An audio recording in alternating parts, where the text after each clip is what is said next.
بسم الله الرحمن الرحيم والصلاة والسلام على سيد الأنبياء والمرسلين وعلى آله وصحبه أجمعين رب اشرح لي صدري ويسر لي أمري واحلل عقدة من لساني يفقه قولي. My dear respected brothers and sisters, inshallah, quick review of what we did last week. Discussion took place about the iddat of a woman whose husband has passed away. Does anybody remember how many days? 4 months and 10 days. Yes. So the simple amounts which we have in our head, these are not very difficult things.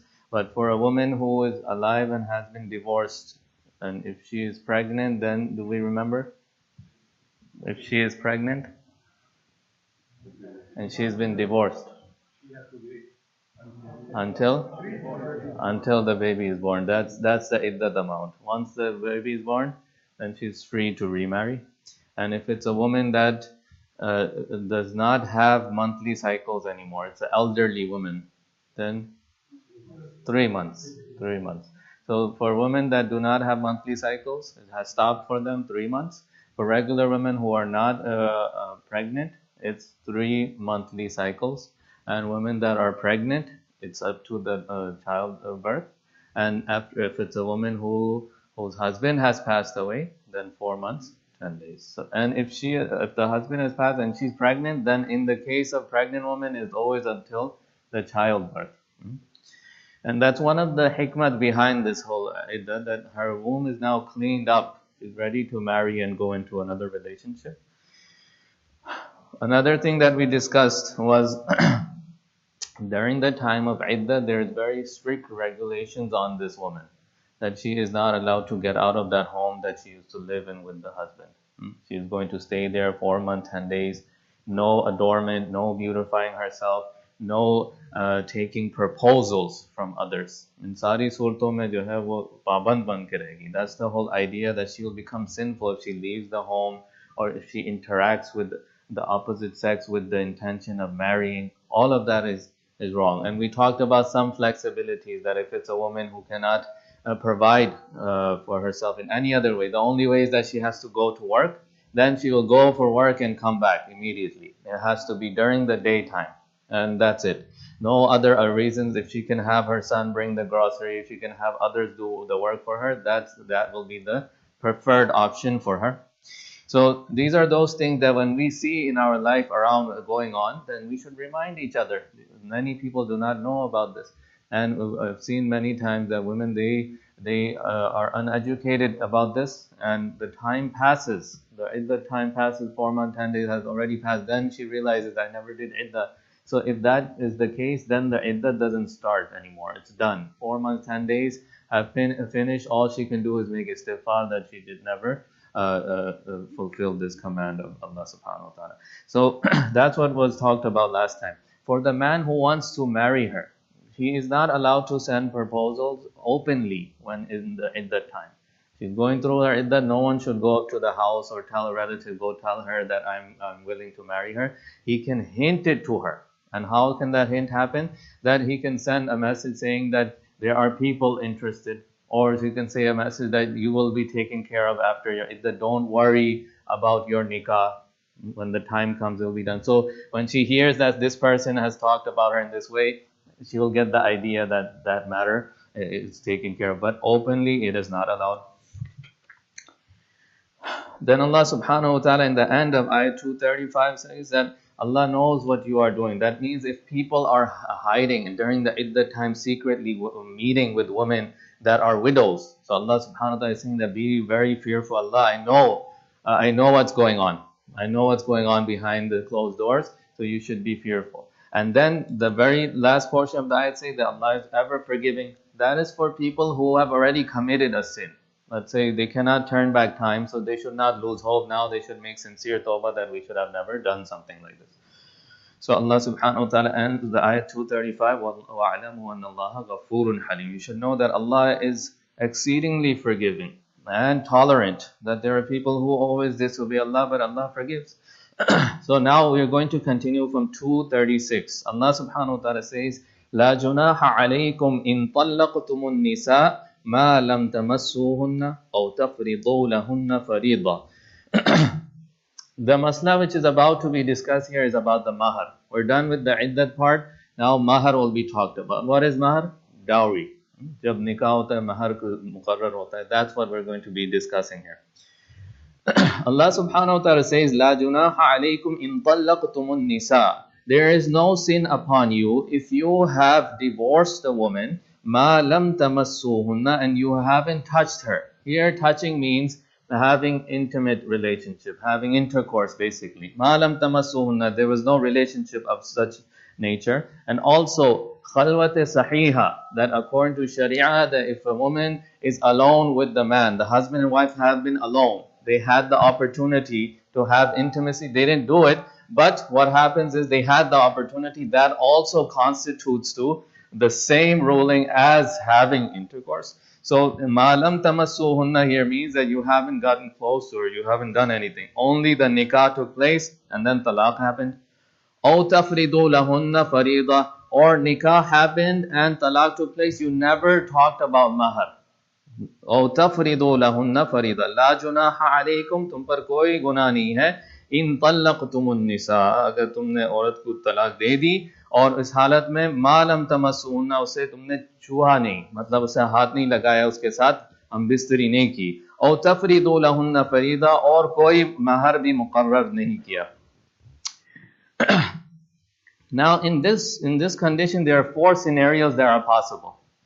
One is that the regular case, the person says that he's getting married with the woman, regular nikah takes place. Ijab qubul. Ijab qubul is what? Proposal and acceptance. One side says I'm interested, the other side accepts. That's what takes place in nikah. So regular nikah happens, ijab qubul takes place, and then after that they also have intimacy. They get together. And during the nikah time, the muqarrar of mahar was designated that this much amount, $5,000, $10,000 is going to be paid by the husband to the wife. So this is one scenario, that nikah took place. In the nikah, the mahar was designated, and man and woman, they consummated the marriage. After the marriage, they did have intercourse together. So in this case, the ruling will be that the person, the man, has to, it is obligatory on him now to pay the full amount of mahar. In this case scenario, that everything went regular. This is how usually our nikahs happen. There is ijab, qabul, mahar is also discussed.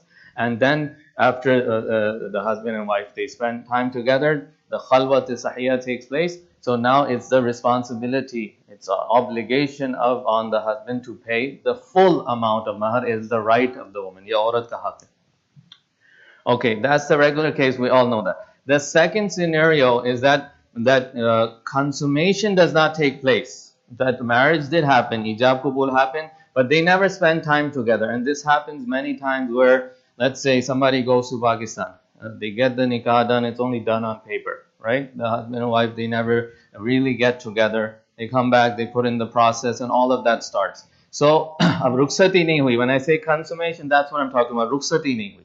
So, but the mahar was decided that $5,000 we're going to give to this woman, this husband will give to his wife. So, in this case, that when there is no rukhsati, but the mahar was decided, then half of the mahar is going to be farz on the husband to give. This is the ruling, one of the rulings which is talked about here, that आधा mahar usko dena lazim ho jayega. रुखसती नहीं हुई, लेकिन उसने mahar मुकर्रर किया था. So half of 5,000 will be 2,500. He would have to give 2,500 if talaq happens. That's the second scenario. Now the third scenario is that mahar was not discussed at all during the nikah. Ijab, qubul takes place, nikah happens, and then they are both together. Rukhsati bhi ho jaye. Consummation has taken place, right? But they never talked about any mahar. It was not discussed at all during the time of nikah. So the scholars have said that automatically the dowry, which is the usual amount in the woman's family, would automatically be stipulated. That means जो उमूमन उस लड़की के घर में महर तय होता है, वो इस औरत के लिए भी खुद ब खुद तय हो जाएगा. That's called mahr misl. That means you take the ruling from something similar. So whatever is usually decided as mahar in that woman's family, that will automatically be decided if they haven't talked about this during the nikah. Okay, so now if he gives her talaq after the rukhsati and there was no mahar discussed, he has to give the amount which is usually given to women in her family. Then the fourth scenario comes into effect, that they never got to the nikah took place, there was no rukhsati, nothing happened, and also there was no discussion of the mahar. That means that just nikah happened. Let's take that example again. The person goes to Pakistan, the nikah takes place, and in the nikah, it was never announced what the amount of mahar is. It was never discussed. And what happens? He comes back and then he gives the talaq. So no mahar was discussed and no consummation of marriage took place. These two things do not happen whatsoever. So in this case, there is no mahar obligatory on the husband to give to the wife, but the obligation is that he should give something. He should give something. So this is where the ayat is talking about, that last scenario, that the husband should give something to the wife. Now what does he mean by something? وَمَتِّعُوهُنَّ عَلَى الْمُوسِعِ قَدَرُهُ. If he is a rich person, he will give according to his means. وَعَلَى الْمُقْتِرِ قَدَرُهُ. And if he is a faqir, if he is a person who doesn't have much, he will give according to his means. Is everyone following along? These are things that happen day to day, so we should try our best to understand. These are basic masail. Yeah. No, the minimum, if we're trying to put an amount together, let's say we're deciding, the bride and groom relatives are together, they're trying to decide a mahar. So the hadith of Rasulullah says that it should not be less than 10 dirhams. That means 10 dirham is a very small amount. At that time, some scholars of Pakistan said it's like 3 rupees. And now if we try to put it in dollars, it might not be even any value whatsoever. So it's basically a joke. To put an amount down that will not benefit her whatsoever. So we should not go for the minimum, something which can be easily afforded by the husband. So in this case, the last scenario, this is what we're talking about here, that the rich will have to give according to their means, and the poor will give according to their means. So what is the minimum amount where nothing has taken place? Let's say no rukhsati, no mahar was discussed, nothing happens, but he has to give something. So the minimum of the something, Ibn Abbas radiallahu anhu says that one set of clothing. That this person is so poor, he doesn't have anything to give, and he never decided a mahar, and he never consummated the marriage. Nikah, talaq happened, nothing really happened between. So still, it is said that at least one set of clothing, and that includes one qamis, one headscarf, and one cloth that goes from the head all the way to the feet. These are 3 things that are in need of an individual. So scholars have said that if a person is so poor, that at least that one set of clothing he should give. Now what cloth and garment should be used? That will again be according to what he can afford. We'll come back to that person. If he can do a nice type of clothing, he should do that. If he can't, then even the cheap type, but he should be giving something. Now those who had more, even at incidents like this from our pious predecessors, we find Hassan radiallahu anhu, incident happened with him. So he had a lot of money. So 20,000 dirhams he gave to the other side because he had the ability to do so. 20,000. And what really happened? Just the nikah talaq, he didn't even get together with her, and there was no amount decided of mahar. Because he was rich, this ayat was saying that if you're rich, you should still give her. So 20,000 dirhams he gave. Then Qazi Shuraih is also a great saint of his time. Incident took place, he gave 500 dirhams. But Ibn Abbas radiallahu anhu said the ruling, and he said that if a person is so poor that he should still not empty-handed, he should at least give that one set of clothing to her as a sign of her right. So that's the last minimum which is being talked about here. When the mahar is being decided, that's when this 10 dirham amount, that hadith which I mentioned, that's where it relates to. But this is the fourth scenario where there was no mahar decided, there was no rukhsati, there was no consummation of the marriage.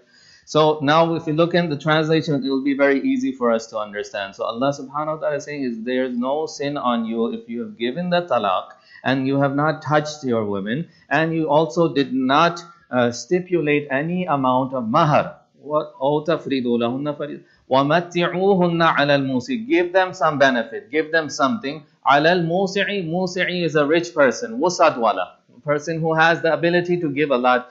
عَلَى الْمُوسِعِ قَدَرُهُ, a person of wus'at and richness will give according to his means, قَدَرُهُ. وَعَلَى الْمُقْتِرِ قَدَرُهُ فَقِيرٌ. Muqtir is a person who doesn't have enough. So if he doesn't have enough, he will just give whatever he could. قَدَرُهُ مَتَاعًا بِالْمَعْرُوفِ. This provision should be according to the recognized manner. That means it should not be made into a joke. You're trying to benefit the other side. So that should be kept in mind. حَقًّا عَلَى الْمُحْسِنِينَ. This is an obligation of those who want to do good. Neki karne walon par ye cheez zaruri hai. Now, usually the whole incident of talaq is a very, very ugly incident. There's fights, there's cursing, there's furniture being destroyed, there's things that happen that you don't even want to talk about. That's why when the next marriage takes place, people don't even discuss about the previous one because they feel it's so much bad happening there. They try to even hide the whole scenario. But Allah subhanahu wa ta'ala is teaching us that yes, talaq happens. These things will happen. This is the right way of finishing this relationship. وَإِن طَلَّقْتُمُوهُنَّ مِن قَبْلِ أَن تَمَسُّوهُنَّ. Now in ayat 237, Allah subhanahu wa ta'ala says, now if you have given talaq, I've already mentioned this scenario as well, so we'll look into the translation. وَإِن طَلَّقْتُمُوهُنَّ مِن قَبْلِ أَن تَمَسُّوهُنَّ. You gave them talaq min qabli an tamassuhunna, before touching them. وَقَدْ فَرَزْتُمْ لَهُنَّ فَرِيضَةً. But you did make a mahar there. You did decide a mahar. Let's say 5,000 decided. But the marriage was never consummated. You gave them talaq before consummating the marriage. فَنِصْفُ مَا فَرَزْتُمْ. You will give half of what was an obligation on you. So if it was 5,000, 2,500, he has to give.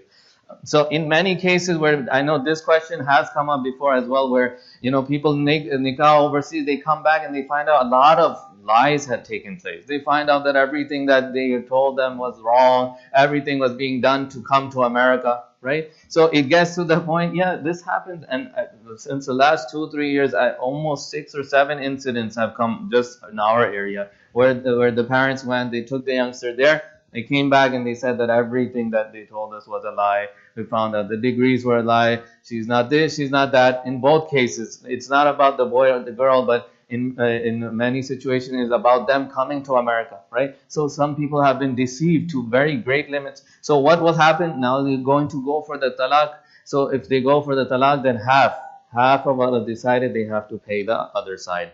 If you're giving 2,500, that means it's decided you're giving 2,500 from both sides. But here is nikah happened, you wrote down 5,000, and then for some reason talaq happened and no rukhsati took place. So you have to give half then. فَنِصْفُ مَا فَرَزْتُمْ. So half of what you have made an obligation. إِلَّا أَن يَعْفُونَ. Except for the women have forgiven you, that from their side. Remember, the whole idea of mahar is the right of the woman. When we say something is a right of somebody, only that person can drop the right. No one else can say that I'll take that right away, or you are not allowed to have your right. This is what it means by haqq. So mahar here is the haqq of the woman. It's her right. So she is the only one that can say, okay, I don't want it. She can say that I forgive you. I see that you don't have a job. Go ahead. And I'm okay. So illa an ya'fun. These are the exceptional cases where the woman says, go ahead, I forgive you, I drop my right. So now that's exception. Or ya'fu alladhi biyadihi 'uqdatun nikah. Or that person forgives the one who holds the tie of marriage. Who holds the tie of marriage? Who has the ability to give the talaq? Is the husband. He is the one. So how will he forgive in this case? Let's say that in the beginning he gave, during the nikah, he gave the whole 5,000. He gave the whole 5,000. Then what happened? They broke up before consummating the marriage. So he forgives the other half and he says, keep the whole thing. Don't give me back half of it. I only have to give you half. But because in the beginning I gave you the whole thing, now don't give me the other half back. This is a point of righteousness, of being kind to the other side. He's saying, Pura hi rakh lo, koi baat nahi, right? So that person, the person who, the husband in this case, he's saying, take the whole thing, it's fine. So he forgives the returning part. Or he can say that, oh, I'm supposed to give you 2,500, but I give you 5,000 here. This from my side. So this is all ways of ending this relationship in the correct manner, where there is no harm feelings. Uqdatun nikah. Now here also there's a hadith of Rasulullah where he clarifies this ayat. He says that waliyu uqdatun nikah az-zawj. He said the person who holds the tie of marriage is the husband. There's no dispute over this, that somebody might say that the wife can also give talaq. She has also the right. Allah has given this honor to the husband, but he is also the one paying. So Allah gives honor and then responsibility more on one side as well. بِيَدِهِ عُقْدَةُ النِّكَاحِ, who holds the tie of nikah. وَأَن تَعْفُوا, so in Urdu, وَإِن طَلَّقْتُمُوهُنَّ مِن قَبْلِ أَن تَمَسُّوهُ, अगर तुमने तलाक दे दिया उनको छूने से पहले, وَقَدْ فَرَضْتُمْ لَهُنَّ फरीज़ा, और महर भी मुकर्रर हो गया था, فَنِصْفُ مَا فَرَضْتُمْ, तो आधा वो देना है जो तुमने मुकर्रर किया, इल्ला अन याफून, इल्ला ये कि उन औरतों ने माफ कर दिया तुम पर से, ओ याफू अल्लदी, या तुम माफ कर दो, मतलब तुम्हारे हाथ में निकाह तोड़ने की कुव्वत है, लेकिन तुमने वो महर जो है माफ इस तरह कर दिया कि ज्यादा दे दिया, उनसे वापस नहीं लिया आधा. وَأَن تَعْفُوا أَقْرَبُ لِلتَّقْوَى. Now Allah subhanahu wa ta'ala is encouraging that if you are on the side of forgiving, this is closer to taqwa. So in both cases, now you see that the idea is Allah is not forcing them to be together. No, you have to live together. You don't love each other. Things are going. No, Allah subhanahu wa ta'ala is actually encouraging the idea that if you're going to separate, do it in a way that you're not losing your taqwa. You're not losing your dignity. You're not cursing or harming or destroying all the akhlaq that we are talking. So all of that is still into play and the relationship is coming to an end. So Allah subhanahu wa ta'ala is saying that if you want to be on the side of taqwa, then be the ones that are forgiving. وَلَا تَنْسَوُا الْفَضْلَ بَيْنَكُمْ, do not forget about kindness amongst you. Allah is reminding again that when all this happens, that people are angry, people are hurt, the one side is crying, the other side is also very angry. This happens. So Allah subhanahu wa ta'ala is saying, do not forget about being graceful. تَنْسَوُا الْفَضْلَ, fadla means extra. So these are those things that were written, but you can also give a lot more. You can, if Allah has given you more, then be very nice in this case. That actually the whole idea is that the woman is going to be on her own, right? So she's going to be in our society, when a woman is divorced, she goes through a lot. We don't understand this, but we must try to at least understand, because the husband might go ahead and just remarry the next day, nobody will say anything, but the wife, what happens now? There's a label on her forehead that she has been married. She has been married, and now that's why this fadl, this being nice, all of that money, whatever is being given to her as a gift or as mahar, is going to help her until she gets married again. So Allah subhanahu wa ta'ala is saying, وَلَا تَنْسَوْا, do not forget, al-fadla بَيْنَكُمْ, being graceful amongst both of you. إِنَّ اللَّهَ بِمَا تَعْمَلُونَ بَصِيرٌ, indeed Allah subhanahu wa ta'ala is watching whatever you are doing. So this is basically up to here, it's talking about the mahar incident. Now scholars have written different hikmats, the wisdom behind mahar. Why is this there? And this is all of that, the summary of all of that is to give women rights. And whenever people talk against Islam, these are those points we should remember, that these are those things that the husband is being pushed. Give her right, give her more than her right, take care of her. Do not, even you're separating, but make her go happily, that okay, you're not getting together, you cannot live together, but this is the beautiful way of separating. So women's rights are being talked about here. So one of the hikmats is to give the woman the honor. And Allah subhanahu wa ta'ala is showing that in this hukum. So Allah then furthermore, Allah subhanahu wa ta'ala then says, in our culture what we have is mahar is decided in two types. There's mahar mu'ajjal and mahar mu'ajjal. Right? We hear this a lot, that during the nikah, is it mu'ajjal or is it mu'ajjal? Mu'ajjal with the alif or hamza means that this person will give the mahar, but he'll give it later on. He says 5,000 mu'ajjal. So that means he's ready to give 5,000, but not today, a few years or a few months, whenever. But it is her right. It's only going to be her right, and she's the only one that can go ahead and forgive it. Then there's the other one called mu'ajjal, from ujla. That means something which is immediate, that should be given right away, right? So if it's mahar mu'ajjal with the ayn, or you hear the qazi sahab saying mu'ajjal, that means giving it immediately. That's what was the surah where Brother Farooq was just saying that 2,500. That's what I'm thinking would have been the scenario where if they're giving 2,500 upfront, they're giving mahar mu'ajjal, that this nikah is taking place, this is the amount decided, and here is the money. Right then and there is given. Other scholars have said that even if you decide to give mahar later on, during the first meeting of the husband and wife, a gift should be given to the wife. This is something also to teach the youngsters who are getting married. We should say that even if mahar is later on, a ring, right? Something nice, because the relationship is about to start, and those memories are always going to be there for the rest of life. So this is also a kind gesture to begin with. And now there are other ways of doing this as well. There was a youngster who got married, and then he came and he said that, I have to pay this much mahar, but I also gave her a $6,000 ring, right? So what do we do in these kind of cases? That if we are planning to give a very expensive, let's say a set of gold, this is what we do usually, or if we're gonna give rings or anything very expensive, one smart way of doing is that say that it is part of the mahar. You can say that this person will give $5,000 mahar in the form of a ring, in the form of jewelry. And now that gift that is given, his mahar is also being given at the same time. That's allowed to do. So we don't have to say, okay, here, I'll give you $10,000 of jewelry, and then I also owe you mahar of another $5,000. That's for people who can afford mutually if it's agreed. But it should be done in a smart way where the husband can also afford it, and it was going to be helpful for the wife. Then the next ayat, Allah subhanahu wa ta'ala says, حَافِظُوا عَلَى الصَّلَوَاتِ وَالصَّلَاةِ الْوُسْطَى. We've heard this ayat many, many times. It's a very famous ayat where Allah says, safeguard your prayers. وَالصَّلَاةِ الْوُسْطَى. Wherever we live, the Quran says, أَطِيعُوا اللَّهَ وَأَطِيعُوا الرَّسُولَ وَأُولِي الْأَمْرِ مِنْكُمْ. Those who have been given authority over you. So we are following Allah, Allah's Rasul, and Sallallahu Alaihi Wasallam, and the government we are living under, the laws we are living under. So we have to, that's also part of Islam to become an abiding citizen. So if we're in America and you have to give away everything, half of everything you own, so yes, if that's what you're getting to, then yeah. Yes, prenuptial agreements also take place. So it is smart to discuss with lawyers of what can be done. But the best way is to keep it very simple and clear up front, that I can afford this, I'm going to give this much, my gift is in the form of mahar. All of that will be very clearly done. But nothing illegal will be allowed. Let's say something is coming up where according to the law it's not allowed. So Islam will also go ahead according to that. Unless the law itself is pushing somebody to do something which is openly haram.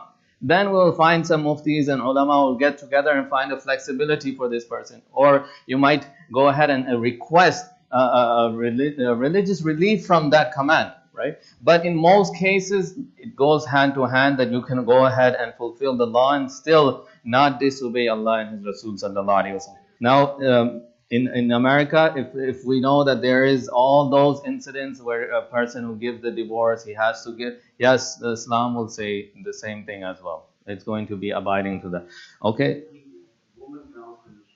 She can initiate, yes. So when she initiates the divorce, yes. So when she initiates a divorce, in that case, what happens is that case has to be brought to a mufti or a qazi, a person who is registered to take care of these kind of. So he's going to look into it, and Islam will not call it a divorce from her side. The court will call it, but Islam might go ahead and call it a khula, where the nikah is finished and it's coming from the woman's side, but the qazi, the mufti, has to be on the side of the woman. He has to agree with her whole case. That means he has done his homework on it, and he understands she is telling the truth, and the husband is gone or she is not doing anything for her rights. Then this qazi, the mufti, whoever he is, he's going to put himself in the position of the husband and finish the nikah. So it's just a different form of how it works, but at the end it did initiate from the woman's side. So it will be called something different, but there is a way to get out as well.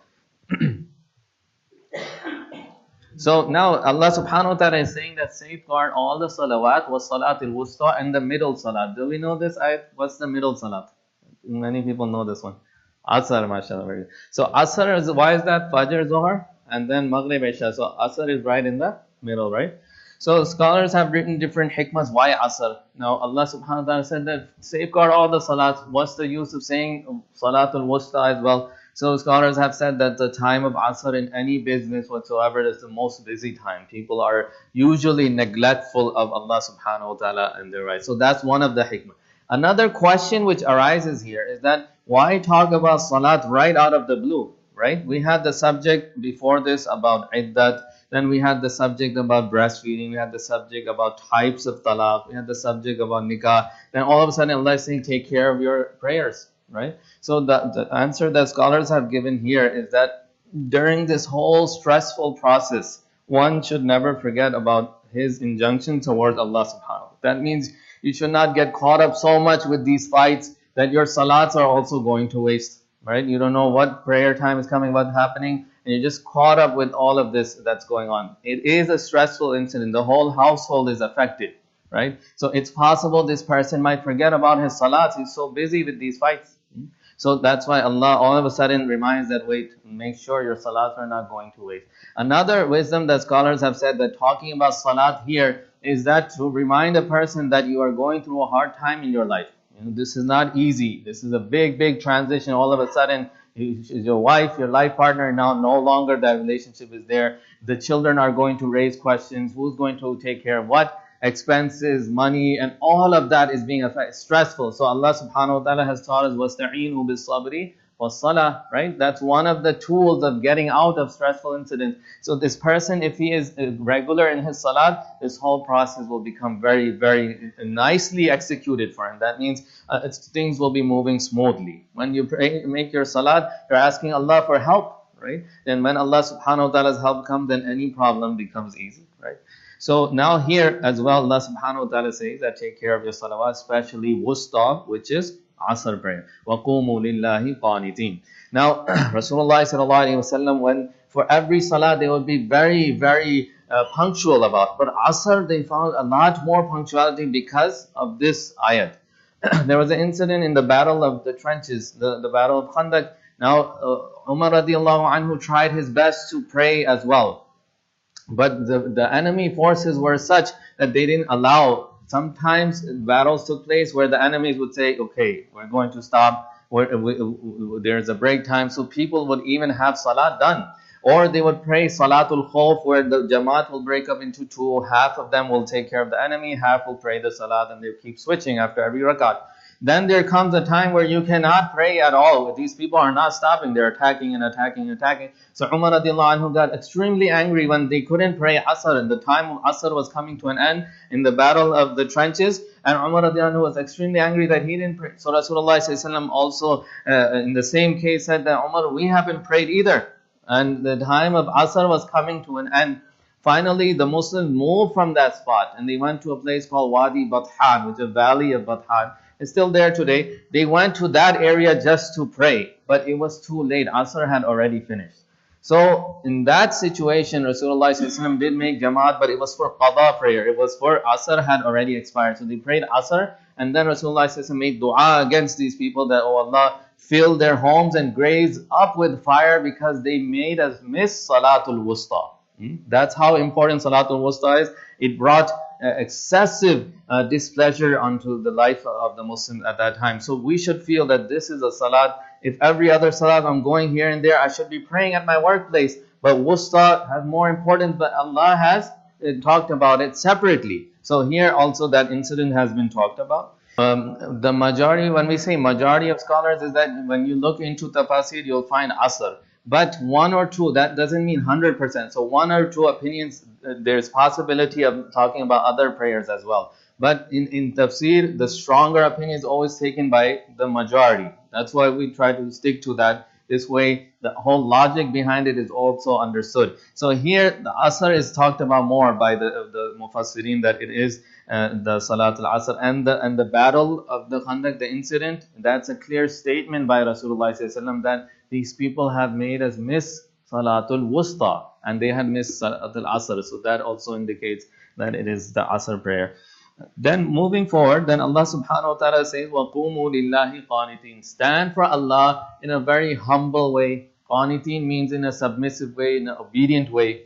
So Zayd bin Arqam radiallahu anhu, he says that before this ayat was revealed, we used to talk in salat. So this verse was the actual verse that has stopped talking in salat. We know those incidents where Rasulullah sallallahu alaihi wasallam had noticed that somebody had done salam and another had replied in their salam, and where one had done salam, the other did not do salam. There was still some kind of unawareness that people think that it is allowed to talk in salat. That's because it was like that before. People used to talk during the salat. If it was needed, they would be allowed to talk. But when this ayat was revealed, it was said to be completely punctual in your salat. Then they understood it means no turning here and there. Other scholars have written that they had pebbles as lines.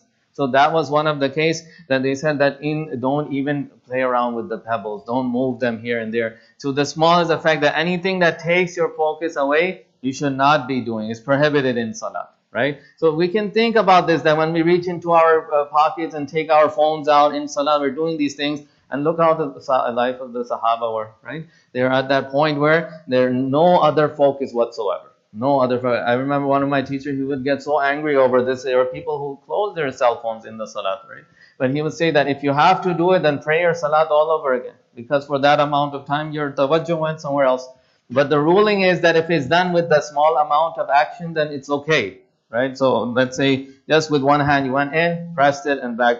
So it is allowed to the very small limit. Okay, you did not do too much action, you're fine. But there are others who take it out and they actually read their text, right? You see this, I have done this so many times, this has happened. So when people are doing this, even unfortunately, you'll see in Haramain things like this happen. So this is the point where the ummah has fallen to. So when we learn these things, we say that individually, I make the intention that I will at least keep my full focus in salah from the beginning to the very end. وَقُومُوا لِلَّهِ قَانِتِينَ, stand for Allah in a humble way, in a submissive way. Allah ke liye tawazu ke saath khade raho. فَإِنْ خِفْتُمْ فَرِجَالًا أَوْ رُكْبَانًا, if you are afraid, فَرِجَالًا أَوْ رُكْبَانًا, stand and pray, or pray riding. This khiftum is also when your life is in danger. I just talked about salatul khawf, right? That the life is in danger. So, and either it's going to be done as salatul khawf, or there is another way of praying salat when a battle is taking place, where Allah subhanahu wa ta'ala is saying that while standing, don't make ruku and sujood, while standing, make indications with your head and just pray it.